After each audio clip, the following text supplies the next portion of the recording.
got so much motherfucking design on right now. Bring it down, bring it down, make it clap. I got 3 old thoughts, I'm the guap, bitches on my line, and you know. Assalamualaikum warahmatullahi wabarakatuh. Yang kami hormati Bapak Galih Dani Septian Rahayu MPD selaku dosen pengampu mata kuliah pembelajaran IPS SD dan teman-teman yang kami banggakan. Kami dari kelompok yang beranggotakan Akmal, Selvia, dan juga saya Delia Azmiati Musyidah akan membahas tentang model pembelajaran inside-outside circle. Selamat menyimak. 1. Pengertian model pembelajaran inside-outside circle. A. Menurut Ngalimin 2012.290, model pembelajaran inside-outside circle adalah model pembelajaran dengan sistem lingkaran kecil dan lingkaran besar yang diawali dengan pembentukan kelompok besar dalam kelas yang terdiri dari kelompok lingkaran dalam dan kelompok lingkaran luar. B. Inside-outside circle merupakan model pembelajaran dengan sistem lingkaran kecil dan lingkaran besar yang sangat diawali dengan pembentukan kelompok besar dalam kelas yang terdiri dari kelompok lingkaran dalam dan lingkaran luar. C. Menurut Wahyudi dan Marwiyanti 2017, model pembelajaran inside-outside circle merupakan sistem lingkaran kecil dan lingkaran besar. Sebagian siswa membentuk lingkaran kecil menghadap keluar, kemudian siswa lainnya membentuk lingkaran besar menghadap ke dalam, di mana peserta didik saling membagi informasi pada saat yang bersamaan dengan pasangan yang berbeda dengan teratur dan singkat. Baik, di sini saya akan menjelaskan tentang langkah-langkah model pembelajaran inside-outside circle. Di sini ada menurut Kagan terdiri dari 5 langkah. Langkah pertama, separuh kelas berdiri membentuk lingkaran kecil dan menghadap keluar. Langkah kedua, separuh kelas lainnya berdiri membentuk lingkaran di luar lingkaran pertama dan menghadap ke dalam. Langkah ketiga, kemudian 2 siswa yang berpasangan dari lingkaran kecil dan lingkaran besar berbagi informasi. Pertukaran informasi ini dapat dilakukan oleh semua pasangan dalam waktu yang bersamaan. Langkah keempat, siswa yang berada di lingkaran kecil diam di tempat, sementara siswa yang berada di lingkaran besar bergeser 1 atau 2 langkah searah dengan jarum jam, sehingga mereka dapat menemukan pasangan yang baru.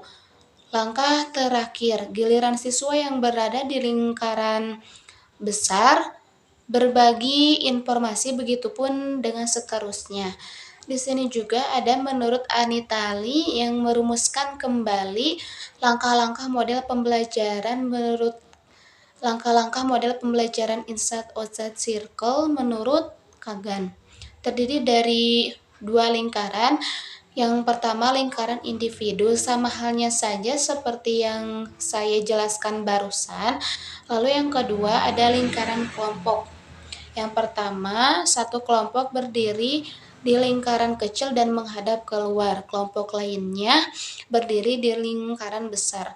Yang kedua, kelompok berputar sesuai dengan prosedur lingkaran individu yang dijelaskan saya tadi dan saling berbagi. Mungkin itu saya yang bisa saya sampaikan. Mohon maaf bila banyak kesalahan. Baik teman-teman semua, di sini saya akan melanjutkan pembahasan mengenai kelebihan dan kekurangan dari model pembelajaran inside-outside circle.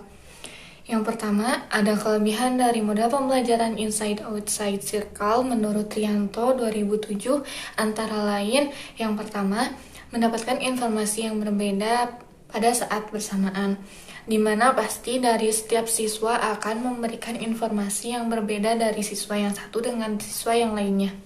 Kemudian yang kedua, mudah dipecah menjadi berpasangan, di mana dalam model pembelajaran ini dibuatkan 2 kelompok lingkaran yang memudahkan siswa dipecah menjadi berpasangan.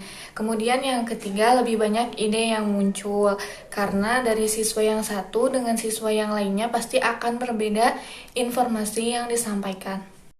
Yang keempat, yaitu lebih banyak tugas yang bisa dilakukan, dan yang terakhir, guru lebih mudah memonitor.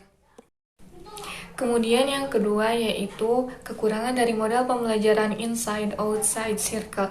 Menurut Darmawan dan kawan-kawan pada tahun 2021 antara lain yang pertama membutuhkan ruang kelas yang luas.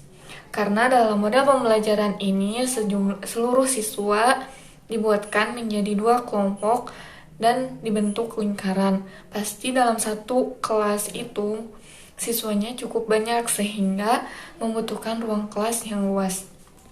Kemudian yang kedua, membutuhkan waktu yang cukup lama sehingga kurang kondusif dan sering disalahgunakan oleh siswa untuk bergurau, apalagi jika diterapkan untuk siswa sekolah dasar yang memiliki karakter yang berbeda-beda. Dan yang terakhir yaitu sulit mengatur waktu. Cukup sekian dari kelompok kami, mohon maaf bila ada kekurangan dan kesalahan. Semoga bermanfaat. Wassalamualaikum warahmatullahi wabarakatuh.